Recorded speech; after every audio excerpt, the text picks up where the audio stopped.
Hola, bueno, vamos a ver lo último que nos quedaba por ver respecto de espontaneidad e imposibilidad de los procesos químicos.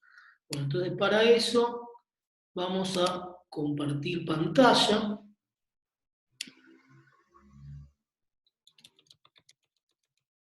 Bueno, entonces el tema es si las reacciones imposibles son siempre imposibles. Repasando un poquito, los procesos espontáneos eran los que ocurrían naturalmente. Los imposibles o no espontáneos son aquellos que no se verifican espontáneamente. Y si trabajamos en las condiciones más normales de la química, que son temperatura constante y presión igual a la presión externa constante, y solamente tenemos trabajo de volumen, que un proceso sea imposible, se traduce en que el delta G del sistema en ese proceso es mayor que cero. ¿Sí? Bueno, en bioquímica hay un montón de reacciones importantes fisiológicamente que son imposibles desde un punto de vista termodinámico. Por ejemplo, biosintetizar proteínas a partir de aminoácidos es imposible termodinámicamente.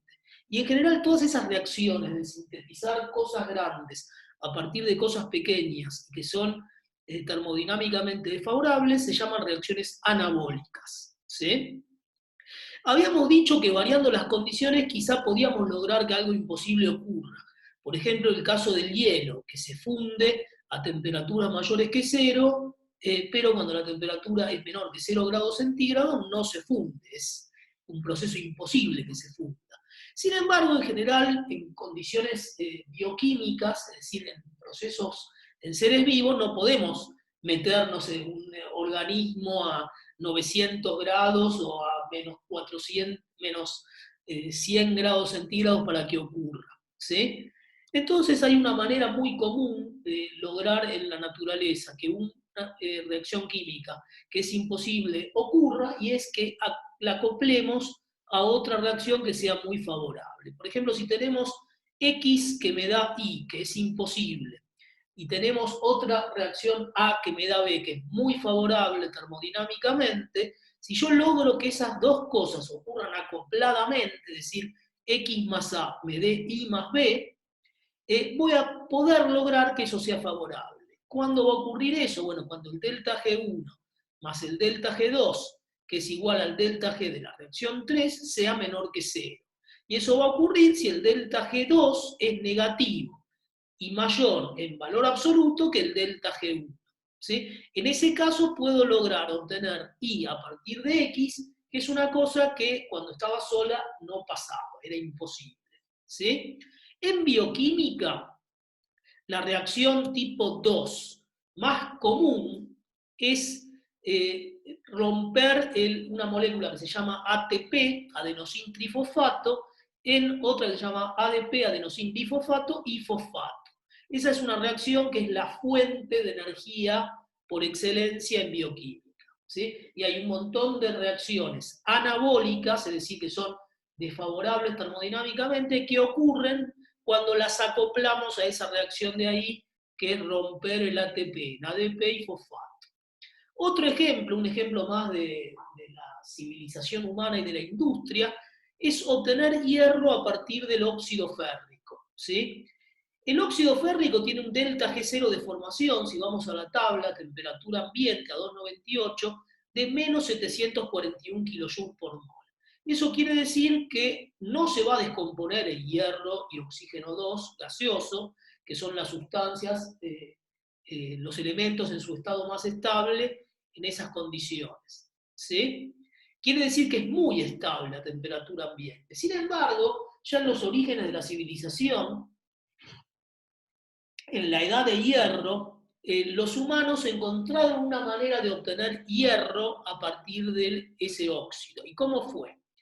Bueno, fue cuando de repente mezclaron el óxido con carbón a alta temperatura y vieron que obtenían el hierro. Eso fue un descubrimiento muy importante y por mucho tiempo, cientos de años, lo sabían hacer, es decir, se obtenía hierro, pero no se entendía muy bien por qué se obtenía hierro.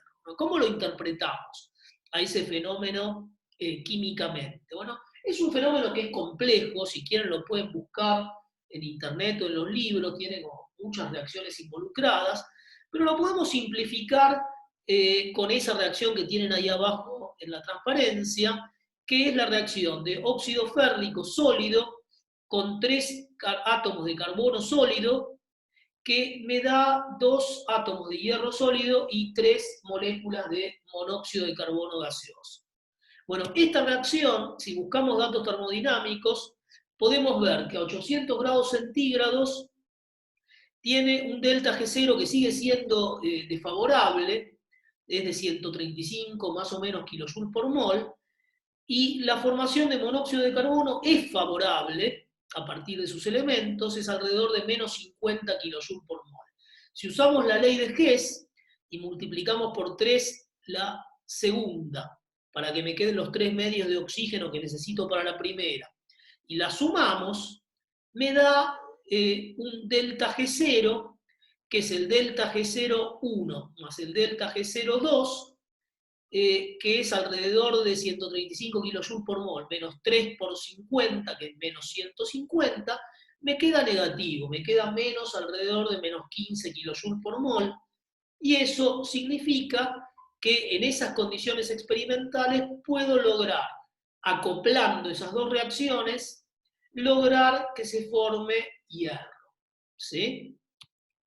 Resumiendo un poquito, la espontaneidad o imposibilidad de un proceso va a depender primero de las condiciones experimentales, es decir, variando las condiciones experimentales puede ocurrir que un fenómeno imposible se haga espontáneo, o no, depende del caso, pero fundamentalmente lo que vimos en esta clase es que la imposibilidad o espontaneidad de un proceso también puede depender de qué otros procesos ocurren o podrían ocurrir acopladamente. Y en la naturaleza, una manera de lograr que un proceso imposible ocurra es acoplándolo a otro. ¿Sí?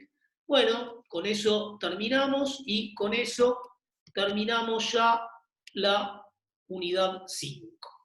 Bueno, chao.